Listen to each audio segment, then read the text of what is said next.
Hi guys, तो आज की कहानी शुरू होती है अम्मार से। अम्मार एक बहुत ही ज्यादा हंसमुख बच्चा था जिसकी दुनिया लफ्जों से तो महरूम थी लेकिन रंगों से भरपूर। यानी वो बोल नहीं सकता था, उसका बस एक ही शौक था, यानी पेंटिंग करना। उसके नन्हे हाथ कैनवास पर बहुत ही ज्यादा खूबसूरत जादू करते थे और उसकी हर पेंटिंग के पीछे कोई ना कोई दिलचस्प कहानी छुपी होती थी। अम्मार अपने माँ बाप मिस्टर एंड मिसेस रहमान का लाडला और इकलौता बेटा था। दोनों इस पर जान छिड़कते थे और इस बड़े से घर में इसकी हर छोटी से छोटी ख्वाहिश पूरी की जाती थी। बावर्ची, गार्ड, नौकर और आया सब इस घर में मौजूद थे, जो कि इसकी बात भी मानते और इससे बहुत ज्यादा प्यार भी करते थे।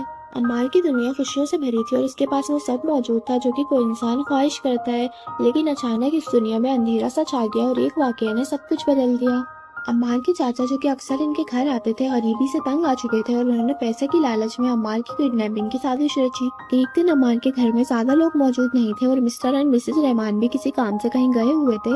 इनके चाचा घर आए, अम्मार से थोड़ी देर बातें की और इसे बहला फुसलाकर अपने साथ ले गए। इन्होंने जबरदस्ती से गाड़ी में बिठाया। अम्मार ने शायद कुछ महसूस कर लिया था। वो बार बार पूछ रहा था कि चचा, हम कहाँ जा रहे हैं, आप मुझे कहाँ लेकर जा रहे हैं। लेकिन चचा कोई जवाब न देते और चुपचाप आगे मुड़ करके गाड़ी चला रहे थे। उन्होंने अम्मार को ले जाकर एक अंधेरे कमरे में बंद कर दिया। अम्मार बहुत ज्यादा डर गया था क्योंकि ये सब उसके साथ पहली बार हुआ था। वो बहुत ज्यादा तेजी से चीखना चाहता था मगर कोई भी उसकी आवाज नहीं सुन सकता था। घर में जब अम्मार नहीं मिला तो पूरे घर में कोहराम मच गया। मिस्टर एंड मिसेस रहमान ने फौरन पुलिस को खबर दी। शहर की सबसे अच्छी पुलिस अम्मार की तलाश में लग गई। अम्मार के चचा को जैसे इस बात की खबर पहुंची वो बहुत ज्यादा डर गए। उन्हें लगा कि अब वो पुलिस से ज्यादा देर तक बच नहीं पाएंगे। पकड़े जाने के डर से उन्होंने अम्मार को घर के करीब एक सुनसान जंगल में छोड़ दिया। जाते वक्त वो अम्मार को एक धमकी देकर गए कि अगर तुमने किसी को कुछ बताया तो तुम्हारे साथ बहुत बुरा होगा। ये बात कहकर वो जल्दी से भाग गए और अम्मार बहुत ज्यादा सहम गया था। उस सुनसान जंगल में एक मासूम बच्चा डर से थर-थर कांप रहा था और जल्दी से अपने घर पहुंचना चाहता था। वो भागते भागते अपने घर पहुंचा तो घर वालों की खुशी का ठिकाना न रहा। सबने उसको गले लगाया और बहुत ज्यादा रोए।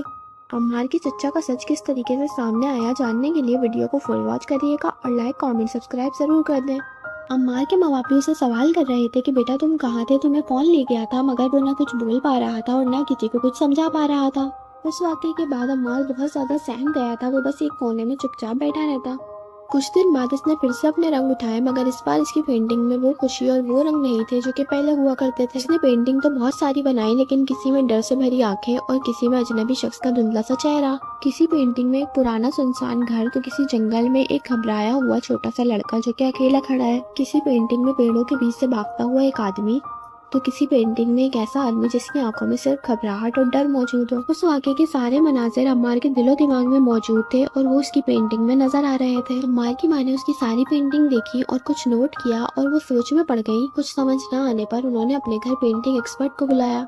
एक्सपर्ट जब अम्मार की पेंटिंग देखता है तो वो बहुत ज्यादा हैरान हो जाता है और वो उसकी माँ को बताता है कि ये सिर्फ रंग और लकीरें नहीं है बल्कि इसके पीछे पूरी कहानी छुपी है। वो कहता है कि अम्मार इन पेंटिंग के जरिए अपनी किडनैपिंग के बारे में बता रहा है और उसको किडनैप करने वाला शख्स कोई अपना ही है। ये बात जब मिस्टर एंड मिसेस रहमान को पता चलती है तो उनके पैरों तले जमीन निकल जाती है। पुलिस जब मजीद इन्वेस्टिगेशन करती है तो पता चलता है कि अम्मार की उन पेंटिंग्स में वो धुंधला सा चेहरा उसके चचा का था। पुलिस फौरन अम्मार के चचा को जाकर गिरफ्तार कर लेती है। इशारों की ज़बान और रंगों का बयान आखिरकार सच्चाई को सबके सामने ले आया था। अम्मारा बहुत ही ज्यादा महफूज फील कर रहा था। इसकी आंखों से डर की परछाई हट गई थी और इसकी जिंदगी में फिर से वो मासूमियत और बचपन के रंग आ गए थे। अम्मारा बगैर किसी डर के अपनी दुनिया में फिर से मगन हो गया। अगर कहानी थोड़ी सी भी अच्छी लगी हो तो चैनल को सब्सक्राइब जरूर कर दें। तो मिलेंगे किसी और कहानी के साथ नेक्स्ट वीडियो में। तब तक के लिए अल्लाह हाफिज।